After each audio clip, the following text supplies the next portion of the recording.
حابة احكي معاكم موقف حصل لي في القرية هنا. بداية كده من اول ما اجرنا الشقة من خلال النت. طبعا زي اي حد كنت بعمل سيرش لحد ما وصلت لجروب القرية وعرفت ان في حد عايز يأجر الشقة اللي احنا فيها حاليا متواجدين فيها. والولد اللي قال لي هأجر لك، وبعيدا عن والدي واحنا اللي معانا المفتاح، انا واخويا الكبير و عشان نختصر الكلام. فعلا اجرنا وتم التأجير وجينا القرية. قالها هسلمكم الساعة 10. جينا القرية الساعة 9. فضلنا ساعة على اساس ان الشقة بتتنضف. اخوه جالنا بالمفتاح سلمنا. طلعنا للأسف ودي اول صدمة لينا، لقينا الشقة مش متنضفة نهائي. لكم ان تتخيلوا بقى زبالة حتى في البلكونة اللي الفيو بتاعها بسين، لقيناها للأسف شيء مقزز. زبالة مرمية كأنها بقالها شهور محدش دخلها. المهم ده خرجنا. المطبخ لا يصلح للاستخدام الآدمي. الريسبشن مفيش حتى فيشة. هي فيشة واحدة عشان خاطر حرام يعني ما نفتريش. كنا بنتخانق عليها عشان نشحن الموبايلات. جوه تدخلي الأوض، السراير بقى المفروض انها سراير، لا، في مرتبة محطوطة على الأرض. السرير التاني اصلا تطلعي كده يقعد يزيق ويتحرك بيكي. كنا بنخاف نتقلب بالليل على السرير. فمأساة، وربنا اعلم احنا عانينا قد ايه. المهم المفروض ان في كارنيه بسين مع الشقه. انا رايحه اسبوع فلاقي كارنيه البسين متاح لي اسبوع، لا. هنا المفاجاه التانية، ولقينا البسين معانا 3 ايام بس والكارنيه هيتوقف. طيب ايه العمل؟ كلمته في كذا كذا كذا، ازاي؟ قال لي لا يا فندم، ده انا هجدد لك الكارنيه بعد ال3 ايام. وربك بقى والحق انا ما خلاص ما كنتش مقتنعه بكلامه.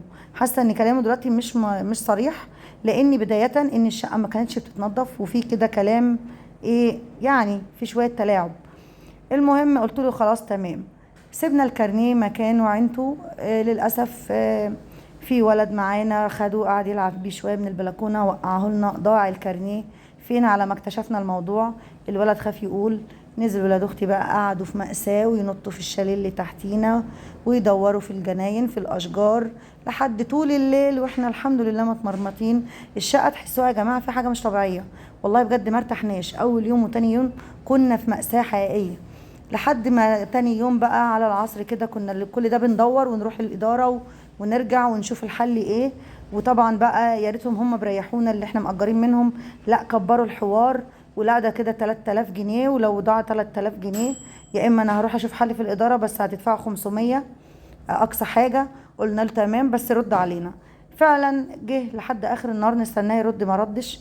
ابن اختي الحمد لله لقاه، وحتى لما لقاه ادى يعني الشخص اللي هو لقاه له ده اداله كده مبلغ مالي صغير قصاد ان هو لقاه يعني.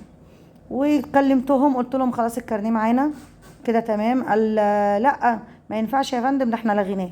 طب ازاي باي حق يعني؟ قال لك لا لغيناه وطلع واحد جديد، ده اللي معاكم ملغي، لازم تدفعي 500 جنيه عشان ابعتهولك. طبعا رحنا الاداره كدبتهم كده بقى، اتاكدنا بالثلث ان كل كلامهم كذب. ما ينفعش وتدفعوا لهمش جنيه، ولو ما رضيش يدوكوا الجديد من حقكم تطالبوا بيه، ما رضيش يديهولكوا سيبوا له الشقه. ما رضيش يدوكوا فلوسكم ارجعوا لنا واحنا اللي هنتدخل. طبعا هو عرف الكلام ده قلق ان الموضوع هيكبر، طبعا هيحصل له قلق في القريه. الاداره كمان جالها علم بالموضوع وعرفوا ان هو رغم انه شخص كبير والمفترض انه شيخ، لا كذاب كمان. طبعا هنا بدأ يقدم بقى اعتذارات، بس طبعا بعد بقى مناهدة طويلة ولمينا الشنط مرتين 2 وكنا المفروض هنمشي. بدأ يبعت اعتذارات ويتأسف وبعت لنا الكارنيه الجديد، وخلاص الحوار خلص على كده. وبدأنا بقى يعني من 3 يوم او من تاني يوم بالليل نحس بوقتنا. فطبعا انا بحكي لكم ليه الكلام ده عشان الكل يستفاد، ان مش اي شخص تأجروا منه من خلال النت او القرية فيها ناس متخصصة لكده. ممكن تلجأوا يعني سافروا عادي جدا لحد القرية وروحوا هناك. الناس هناك المتواجدة اللي هي اسمها إدارة تسكين هتجيب لكم الشاليه والشقق اللي انتوا عايزينها وانتوا واقفين. نكمل بقى مع بعض الفيديو اللي انا ان شاء الله عامله لكم.